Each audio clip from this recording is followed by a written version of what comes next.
How does AI make documentation hygiene even more essential for trust and adoption? In a distributed world, you trust information even more than people. If it leads you astray 4 or 5 times in a row, you're going to be much less trusting of that technology, not just that day, but every day going forward. What specific lessons from distributed work do you see kind of carrying over into how companies will successfully adopt AI? 2 major first principle: transparency and asynchronous first workflows. The more that you've codified, the more that you've shifted your culture into a writing culture, the better off you are now that we are moving from the remote era to the AI era. I would encourage leaders to take a step back, take a pause, and make sure that you have the right foundations in project management and knowledge management. Welcome to the People Managing People podcast, the show where we help leaders keep work human in the era of AI. I'm your host, David Rice, and on today's show, I'm joined by Darren Murph. Now, you may know him as the go-to guy on all things remote work. He's the former head of remote at GitLab and the founder of Page 52 Consulting. We're going to be chatting about why AI is inherently a remote work tool and how you can use it to build remote work cultures. Darren, welcome. Hey, thanks for having me. All right, so just want to jump right into it. A lot of people out there, they're rushing to adopt AI, right? And of course, everybody's talking like garbage in, garbage out. That rule always applies, certainly applies here. What foundational work do you think organizations need to do before layering AI into existing systems, especially when we think about remote work environments? Yeah, this is a great question. I see a lot of organizations rushing to adopt AI and layer it over whatever they currently have. And then they're looking for sparks of efficiency or movement or some sort of silver bullet for the future. But I would encourage leaders to take a step back, take a pause, and make sure that you have the right foundations in project management and knowledge management. And the knowledge one is the most important. So I want to share 2 examples to kind of paint the picture of what I mean here. So imagine that your company is a widget that anyone in the world can buy on Amazon. So it gets shipped to their mailbox, they open it, and they shake it out, and your widget plops on the counter. And they say, how am I supposed to operate this thing? And so then they look up in the envelope and they shake it some more, expecting an operating manual to fall out. Now, in the absence of an operating manual, how do you think people are going to know how to use the thing that you've built? Well, a lot of trial and error. This is kind of like onboarding into most companies right now that have not codified the operating rhythms of their company. So what does this look like in the age of AI? Well, everything compounds. So if you have everything well documented, that's going to compound into AI having a lot of great resources to extract from. But it compounds in the opposite direction too. So imagine you're a ticketing platform and you sell concert tickets. And there's this upcoming concert on your platform and tens of thousands of people show up to buy tickets. But in addition to buying tickets, they want to use AI to figure out what's the best value for where I can sit. And they also want to take things into consideration like, where is the sunlight going to be coming in at the time of day that this concert is scheduled for?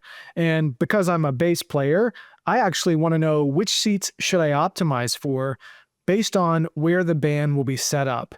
Is the bass player going to be on stage left or stage right? And many other things that you could imagine AI helping with. So imagine they show up to this ticketing site, but you, the leader, has built infrastructure that has an old seating chart, that has an old incarnation of the band with the wrong layout, and some of the seats aren't even mapped yet. So as a consumer trying to use AI to navigate this, you're going to have an incredibly frustrating experience, and it's likely that you'll not only never come back to this platform, but you'll find any and all areas on the internet to leave a 1-star review. And so I worry that for leaders who are layering AI now, without stepping back and building a great knowledge infrastructure, you're actually creating a 1-star experience for all of your employees. I like the band analogy. That's pretty good. I mean, and like remote work, this era has taught companies a lot, right, about the importance of documentation and single sources of truth. But I'm curious, how does AI make documentation hygiene maybe even more essential for trust and adoption? We talk about trust as that's the speed in which your business is going to run. And in a primarily co-located world where most people go to the same office to do work together, you really want to be able to build trust with the other humans that you are in close proximity to. But as the world becomes more distributed, you need to be able to trust information even more than people. When you are engaging with AI, if it leads you astray 4 or 5 times in a row and your reputation or the outcome of a project depends on that, you're going to be much less trusting of that technology, not just that day, but every day going forward. And so while documentation was perhaps a nice to have in the past, because you could always use synchronous meetings and verbalization to patch over communication gaps, that's no longer true with AI. You can't ask AI for input on a certain piece of information and then say, whatever gaps you find in the knowledge base, go ask Tim and then come back with your complete analysis. It can't just phone Tim up and fill in those gaps, at least not yet. And even if it could, I would say that's probably not the most efficient way to scale information. There's a lot of bad data floating around, and I think I would say in the majority of organizations, quite frankly. And so if we're like looking at what information can you trust and what information can you feed it and trust that what you're going to get back is real, I'd say we've got a lot of work to do on the back end there to sort of get ourselves ready. Like, how would you grade most organizations' readiness in this area? That's a great question. So I work with organizations all the time and trying to build out this infrastructure. And before we do any work, we actually do an analysis. And the output of it puts them on a curve, and it never fails. They think they're much further along on the curve than they actually are. And so in most cases, they are ready to adopt these infrastructure improvements. They recognize and see the need of it. They're not saying that this is unimportant, but they have precious little actually implemented. And a telltale sign is, do you treat knowledge like a product? Do you actually have someone internally that is either a chief documentarian or a chief librarian, or do you have a number of people that are running this as a product? Think about security in an organization. This isn't something you just wing. Most organizations have a chief security officer. They have systems in place. They have whole teams in place, because you can't assume that every employee joining your company is going to be a master of security. The same is true with knowledge and documentation. Unless you came up with a journalism degree, most people aren't trained in how to think about taxonomy and knowledge information. But in the age of AI, this is so important within a company. Most people who are doing ChatGPT searches on the internet, they can get great results because it's looking at the entirety of the internet. But when you scope that down to just what's in your organization, you can't go outside of those walls. It's on the company to say, hey, we need to take knowledge as seriously as we do security. It's time to actually invest in a knowledge base and put some systems and potentially people around building that out. Yeah, it's interesting you say that about orgs, though, because it's like a lot of us, right? We all think we're more advanced in our use of AI than maybe we are. So it's very fitting. Actually, it sort of like extrapolates out to the org level. I'm curious, the remote work wave that came with COVID, it maybe was like the best preparation for this next era of work that we could have had. And I'm wondering, what specific lessons from distributed work and that time that we're all forced into it, do you see kind of carrying over into how companies will successfully adopt and deploy AI? 2 major first principles of remote work that carry over well are transparency and asynchronous first workflows. So companies quickly found when they all went remote that they had to be much more transparent than before, because everyone needed information and you couldn't all be in the same place at every time, at all times. And so you had to quickly figure out, how do we codify all of this information that's in our minds and make it accessible and searchable? This is paying dividends for companies that really invested in that during COVID. Now that you layer AI on top of it, their output is much better because they've already done the upfront work of codifying what was in people's minds. The other part of this is asynchronous workflows. So I'm sure you've seen so much data over the pandemic of the multiple hundreds of percentage point uptick in the amount of Teams meetings that people engaged in because that was the only way that they knew to get work done. And leaders quickly realized that this was not sustainable. And so they implemented things like project management tools, Asana or ClickUp. These are great examples of moving work out of synchronous meetings into tools that are actually designed to move large projects forward. And so for organizations that did that, guess what? All of those projects that are codified in a tool instead of just being out in the ether in a meeting, now AI can look into that as well. And so said another way, the more that you've codified, the more that you've shifted your culture into a writing culture, the better off you are now that we are moving from the remote era to the AI era. It's so interesting. Every time I hear you talk about this and talking about a writing culture, it's funny because I think back to when I was coming out of school and people were like, your skill set might not be that valuable in 10 years. And it turns out actually, it turned out to be quite valuable. It is actually sort of the key, I think, to this next chapter, which I'm grateful for. So. Yeah, agreed. Imagine having access to the world's best talent, whether it's that engineer in Sao Paulo, that head of sales in Dublin, or that incredible designer in Cape Town. Your next great hire could be anywhere in the world. With Oyster, they don't have to be the one that got away. Oyster helps companies hire talent globally, run accurate and on-time payroll, and stay compliant every step of the way. Build your dream team and grow with confidence, because the world truly is your oyster. Even companies calling employees back to the office, a lot of them are still distributed across different cities and time zones. How does AI kind of reinforce the need for, distributed friendly practices? Because even in this new reality, even when we're co-located, we're still separate so much of the time, hybrid in different cities. So I'm curious what you think about that. Yeah, look at it this way. If you removed the physical office from most multinationals, business would go on.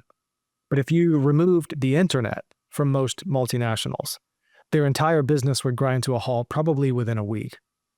So which one is most important? And so I chuckle a bit at this because even organizations that are making a huge deal about enforcing and mandating a return to office, unless they literally have one office where everyone is literally on one floor, they need to embrace remote first principles.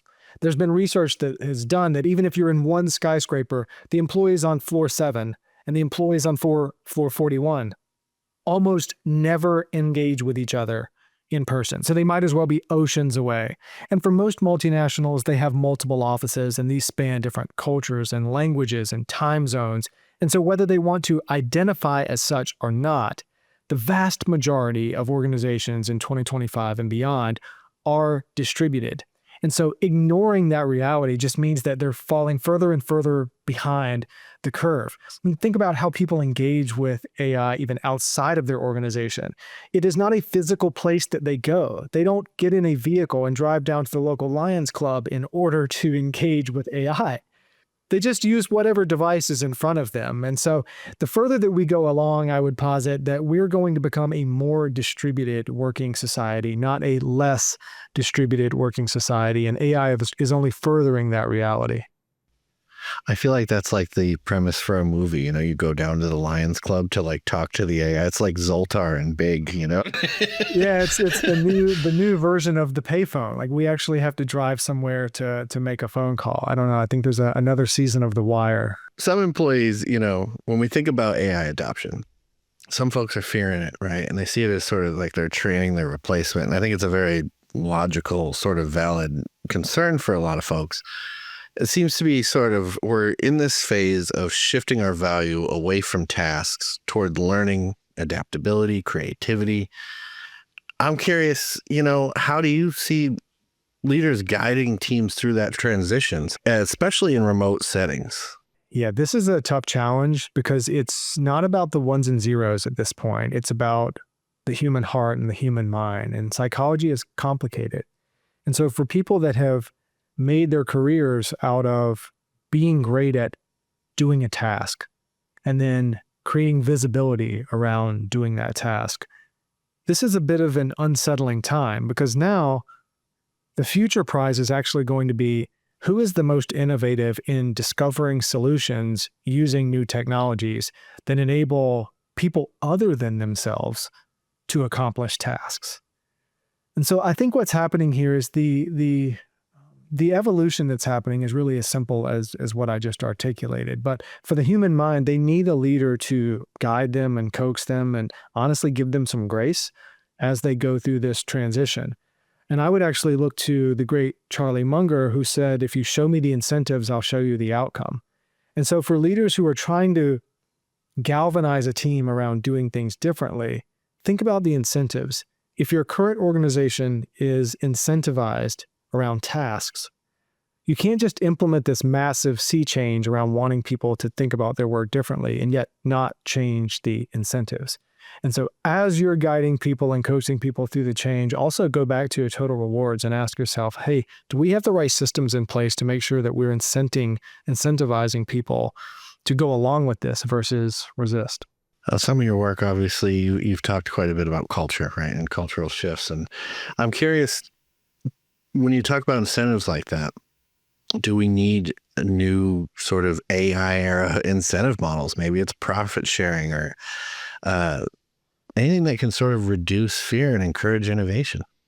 Yeah, this is a great example of not reinventing the wheel. Speaking of Charlie Munger, he has this wonderful example of Xerox many decades ago, where they introduced a new model. And a year later, they realized that it was selling incredibly poorly. And they thought, is it marketing? Are we not conveying to the market that the new model is better than the old model? But then they went and looked at the sales incentive structure, and they realized that it had never been updated. And so the sales team was still incentivized to make more off selling the old unit. And so somehow they were convincing people that the old model was even better than the new model in order to align themselves with the incentives that were in place. And so this is just quintessential sales profit sharing. And so when I look at leaders saying, hey, we want everyone here to use AI to make themselves 20% more efficient or to save the company 20% in whatever metric it is, well, have you considered giving some of that back to the individual? This is a very simple incentivized structure. Companies do this all the time with hackathons. They bring all of their engineers together for a week and they say, whoever can build the next major iteration of our app, you get a bonus. And so it galvanizes a team around, hey, now we're aligned towards a goal. Let's make progress.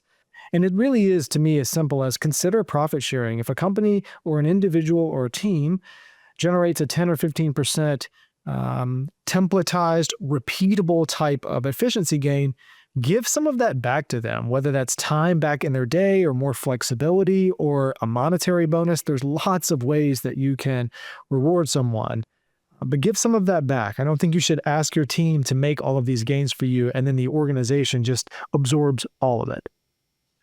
Yeah, I'd agree. And I've seen a lot of hackathons. It's interesting too, because so much of what comes out of those often struggles to be operationalized. And I also, maybe it's part of even that incentive structure is figuring out how we're going to operationalize this. That way it gets incentivized even outside of the engineering team. I mean, in that example. One other point that I would mention here, and it is a bit wild to think that this is out of the box thinking, but consider spinning up a dedicated team to find these gains. I mean, imagine how ludicrous it would be if you put out to the entire organization, hey, make our company 20% more secure. Do a lot of your own homework on security protocols of the day and phishing and all of these things that barely have anything to do with their job. Company is going to be much more efficient if they actually put the security team on that task. And I would say that there's probably a lot of people in your company right now that are just huge personal fans of AI, and they are already spending a lot of their personal time becoming experts in this. And so you may not need to necessarily hire an external expert, or maybe partner with one that can foster a team within your company.